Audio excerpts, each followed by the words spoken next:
Vamos falar sobre eleição aqui no Jornal Gente, dia 4 de outubro.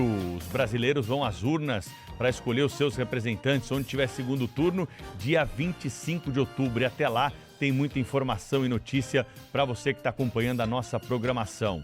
Vamos conversar com o cientista político Fernando Schiller, que é colunista aqui do Jornal Gente. Ontem participou de uma edição especial do programa Canal Livre, programa referência de entrevistas, debates da televisão brasileira, transmitido também pelo Band News TV, pela Rádio Bandeirantes e na tela da Band, para já analisar o cenário político, trazer algumas considerações sobre as movimentações que nós estamos acompanhando para a eleição de 2026. Schiller, depois do debate de ontem aí com o Murilo Hidalgo, Rodolfo, Fernando Mitre, Adriana Araújo, o que você resume aí para nós? Como é que você está acompanhando o início, né, desse ano importantíssimo para a história do Brasil de mais uma eleição? Bom dia para você.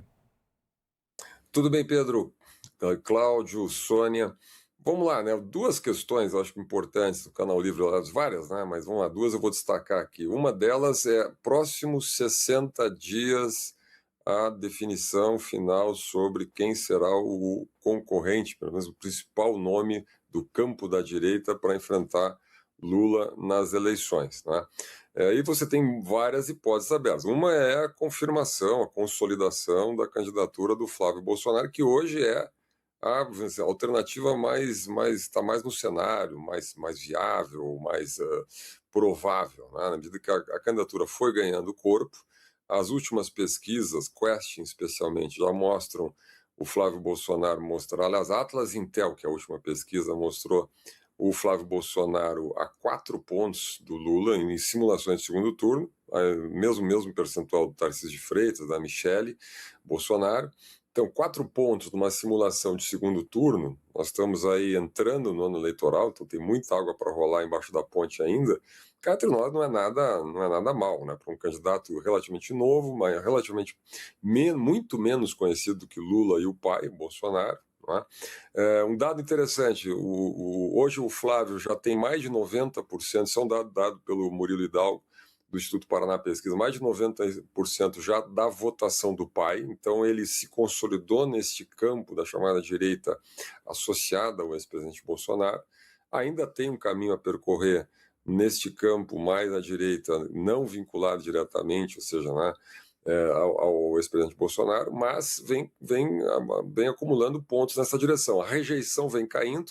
Aqui entra a pesquisa Quest, também a última pesquisa mostrou que o Flávio teve uma queda de 60% para 55% na rejeição, né? Se a gente pegar comparativamente, ele ainda tem uma rejeição relativamente alta. A pesquisa mostrou o seguinte, quando a pesquisa pergunta direto em quem você não votaria, o mais rejeitado é o ex-presidente Bolsonaro, mas muito perto do Lula, 50% a 49% do Lula, né? Aí o Flávio tem 47%, Michele Bolsonaro 44%, Tarcísio de Freitas 41%, e fica por ali, né? Outro, mesmo se você pegar uma candidatura muito pouco conhecida, como a Renan dos Santos, por exemplo, do Missão, tem 45%, muito próximo do Flávio. Então, vamos lá, é uma candidatura que foi ganhando musculatura, né? Vem reduzindo a rejeição, o que pode ser uma boa e uma má notícia, né? Uma boa e uma má notícia, dependendo aí das avaliações que faz, para este campo da oposição, evidentemente, né? Porque ela pode ser uma candidatura que ganhe fôlego nas próximas semanas, né? Passe a impressão de que é uma candidatura competitiva, pelos dados que as pesquisas vão mostrando, mas lá na frente, como é uma eleição que se decide no detalhe, e em especial numa eleição polarizada, aquele candidato que consegue um diálogo, enfim, uma maior aceitação num eleitorado de centro, um eleitorado indeciso, um eleitorado eventualmente mais moderado, né, que rejeita a polarização, pode ser uma candidatura menos competitiva, né? Mas a verdade é que ninguém tem a ciência desse tema, né? Ninguém tem certeza sobre isso, são probabilidades. Hoje, se a gente analisar friamente os números, a candidatura do Tarcísio de Freitas ainda tecnicamente é mais competitiva, ele tem menos rejeição, ele conversa mais com esta direita não bolsonarista, com segmentos independentes, ele tem uma boa performance, né? Então, em tese, ele seria um candidato mais competitivo. Mas a campanha tem a sua dinâmica, isso não há nenhuma ciência que permita que a gente preveja essas coisas. Mas esta é uma questão, e são os próximos 60 dias onde essa decisão será tomada, né? Ontem a gente teve essa caminhada e comício, né, o final da caminhada do Nicolas Ferreira, me chamou muita atenção. Quer dizer, o Tarcísio de Freitas fez uma manifestação muito forte em apoio à caminhada, o Flávio também do outro lado. Esse movimento acabou servindo um pouco para aproximar esse campo da direita, que vinha muito, né, vinha muito dividido, com muito mal-estar, assim por diante. Então a campanha começa, digamos assim, ela deu um passo positivo do ponto de vista de marketing, de imagem, de comunicação, a partir dessa iniciativa do Nicolas Ferreira. E o outro ponto, talvez a gente vai discutir o ano inteiro, o outro ponto aqui, viu, Pedro, Sônia e Cláudio, é qual será o grande tema das eleições desse ano. Vamos lembrar, até 2014, dá para dizer que o grande tema das eleições era o modelo de Estado. Privatizações ou não, era uma discussão entre o PSDB, a herança do Fernando Henrique, ou o PT, o desenvolvimentismo, enfim, a crítica das privatizações, etc. O problema fiscal, maior expansão fiscal, menor expansão fiscal. Me lembro bem daquele debate Aécio-Dilma, que era praticamente um debate econômico. Não é? Depois entrou a guerra cultural, esse debate, não é, dos temas comportamentais, não é, uma retórica muito mais agressiva por parte do Bolsonaro, e depois entrou esse tema da democracia em 2022. Não é? Qual será o grande tema em 2020, este ano 2026? Eu acho que fica tem muita especulação, obviamente o tema da segurança pública vem com muita força. Não é? Acho que existe uma discussão que vai acontecer sobre o STF, toda esta questão que envolve a eticidade. O próximo presidente da República vai indicar 3 ministros do Supremo Tribunal Federal. Então isso obviamente tem um peso, mas ainda há uma incógnita interessante sobre qual será o perfil do debate dessas eleições. A impressão que me dá, viu, Schiller? Só uma parte antes do Cláudio, viu? Porque eu comentei justamente com o Cláudio na última sexta-feira. Isso, Schiller, é que o que fica claro também é que uma terceira via, que a gente falava tanto na eleição passada, é algo que provavelmente não falaremos nessa. E aí, Cláudio? Então, eu estou achando, Schiller, Sônia, Pedro, que um dos temas principais, centrais dessa campanha eleitoral será a corrupção. As pesquisas internas do governo Lula mostram que a percepção do eleitor, de uma maneira geral, é que, por exemplo, escândalos como o do Banco Master são escândalos do governo Lula, tanto quanto o escândalo, é claro, do roubo aos aposentados e pensionistas. Acho que esse será um tema inescapável na campanha eleitoral. Acho que o Supremo Tribunal Federal também, seu comportamento, as suspeitas, né, as dúvidas, as decisões que são interpretadas como abusivas e coisas assim, isso serão temas de campanha. Os candidatos ao Senado, por exemplo, vão fazer campanha prometendo isso, prometendo fazer com que o Senado haja no sentido de impor ali alguma contenção ao Supremo Tribunal Federal.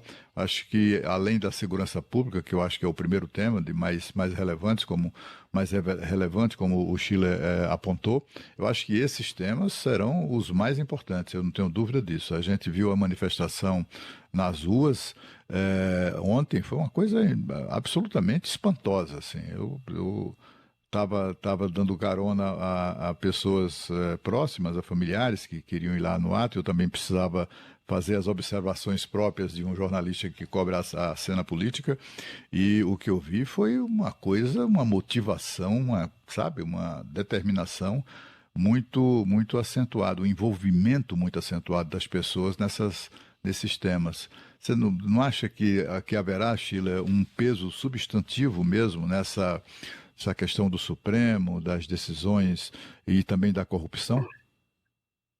Olha, Cláudio, eu concordo contigo. Não é à toa que o presidente Lula entrou no tema do Banco Master na semana passada, né? O presidente Lula é um profissional da política há muito tempo. Tem um orientador de comunicação, que é o ministro Sidônio, que obviamente participou dessa decisão. Por que o governo faria, por que o governo vem se mantendo relativamente quieto sobre esse tema, né? A partir de um certo momento, o Lula faz uma declaração. Por quê? Porque a oposição vem capitalizando esse tema.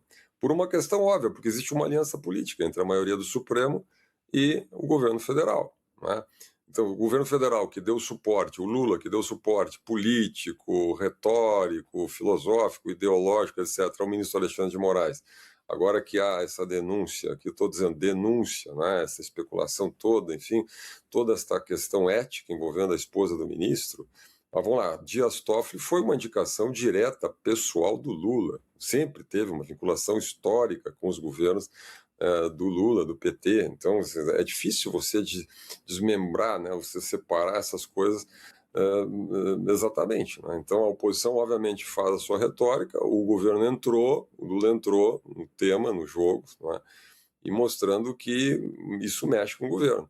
Então eu concordo, acho que a verdade é que as eleições elas mostram o clima do país. Então muitas vezes essas questões se misturam, a impunidade policial, a fragilidade do Estado. Sai um dado agora interessante, a esquerda comanda 8 dos estados, dos 10 estados com maior número de mortes no Brasil, homicídios, mortes violentas no Brasil. Não é? Então, óbvio que vai pesar isso em relação à esquerda. Agora, na cabeça das pessoas, a impunidade, a falta de ética, a corrupção, a malversação de dinheiro público, o escândalo do INSS, as questões todas que envolvem o Supremo hoje, que extrapolaram a questão democrática, então vão para a questão ética, tudo isso acaba se misturando num sistema de poder, ao qual, evidentemente, o governo está vinculado. Né? O Lula é o porta-voz, ele dá expressão política a esse modelo, né?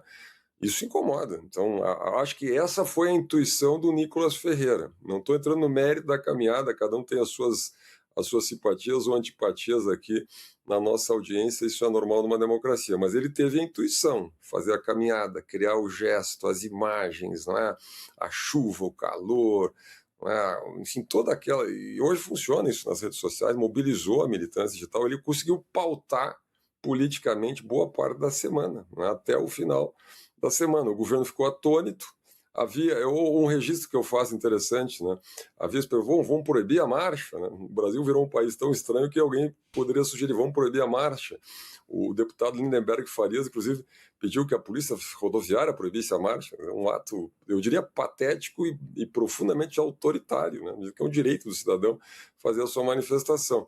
A manifestação aconteceu, foi pacífica, se não fosse por efeito da natureza, né, um lamentável episódio esse do raio, enfim, da tempestade, uma manifestação sem nenhum tipo de violência, agressão, perfeitamente normal, né?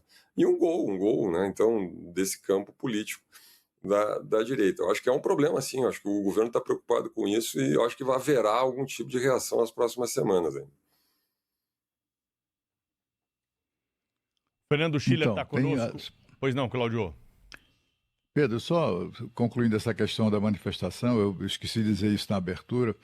Houve novamente, né, aquela ONG, uma ONG meio ligada à esquerda, que se apresenta como sendo da USP, e na verdade não tem nenhuma relação com a USP, fez uma estimativa de 18 mil pessoas nesse protesto de Brasília. Isso é falso.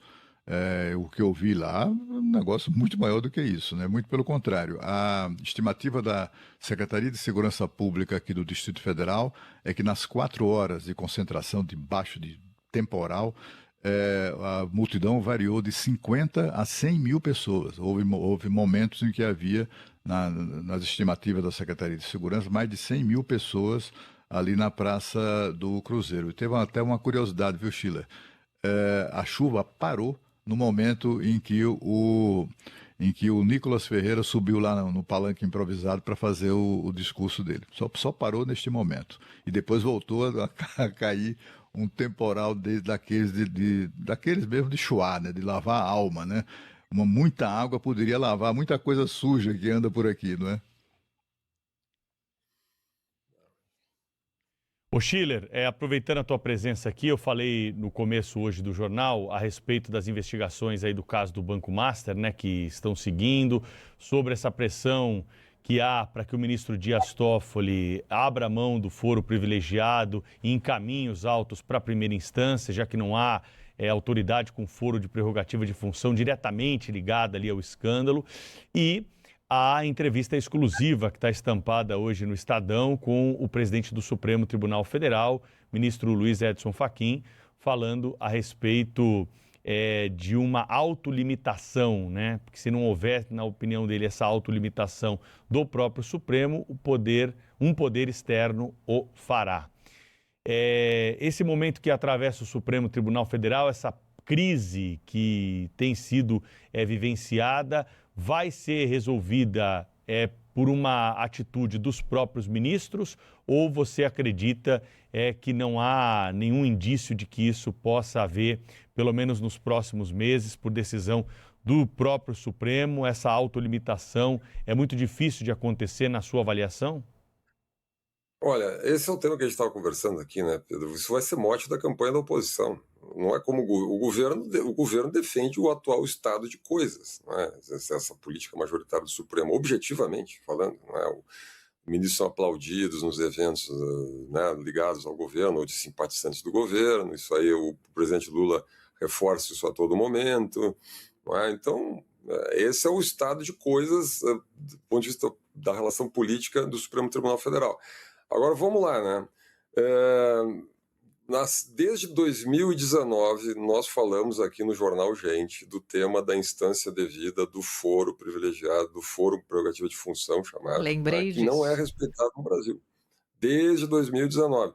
O que eu fico impressionado, Cláudio, Sônia, Pedro, é que agora eu leio editoriais, leio entrevistas, leio artigos dizendo, olha, não vão respeitar o foro, porque o Daniel Vorcar não tem foro, né? Os executivos do Banco Master não têm foro. Então, porque há uma conexão de um investimento de um deputado que é completamente secundário no processo, que poderia ser destacado do processo, né? Então, o deputado poderia ser investigado pelo Supremo. O processo, né, os réus, né, potenciais réus, né, mas investigados neste momento, não são réus ainda, investigados nesse momento, na instância devida, que é a primeira instância.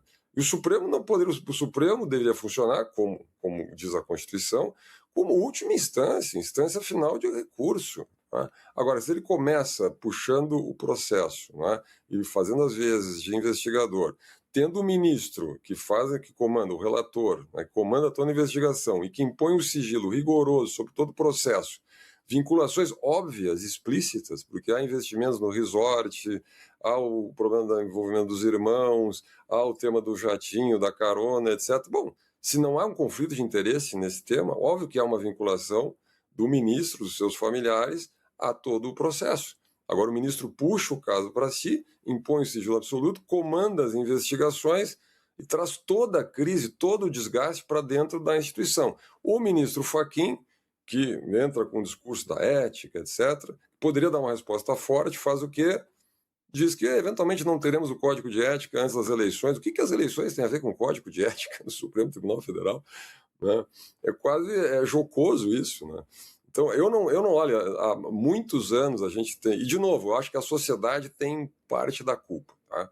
A gente aqui no jornal sempre tratou desse assunto. Quem não reclamou do fórum para o prerrogativo, né, do problema da instância devida nos últimos anos, tem autoridade moral para reclamar agora?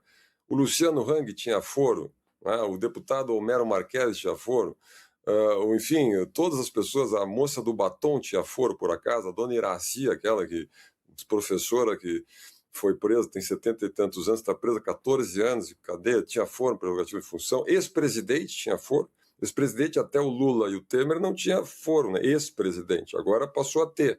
Tudo isso foi normalizado no Brasil, pouca gente reclamou. Agora com o Vorcar, bom, agora é um problema, porque o Vorcar não tem foro. Então eu acho que o Brasil precisa repensar essas questões como um todo, né? E acho que falta pulso nesse momento para o ministro Fachin. Acho muito difícil que o Supremo faça a tal da autocontenção. Quantos presidentes do Supremo nos últimos anos prometeram a autocontenção? Todos os discursos de abertura, né, os trabalhos do Supremo, novos presidentes vinham com esta ideia da autocontenção. Acho que ela terá que ser feita pelo Congresso, né? E aí vai depender, obviamente, do resultado eleitoral. Esse é o Fernando Schiller, hein? Colunista aqui do Jornal Gente, que está sempre com a gente toda semana para discutir assuntos importantes do momento. Schiller, ao longo da semana tem mais, hein? Te espero. Valeu, boa semana, grande abraço.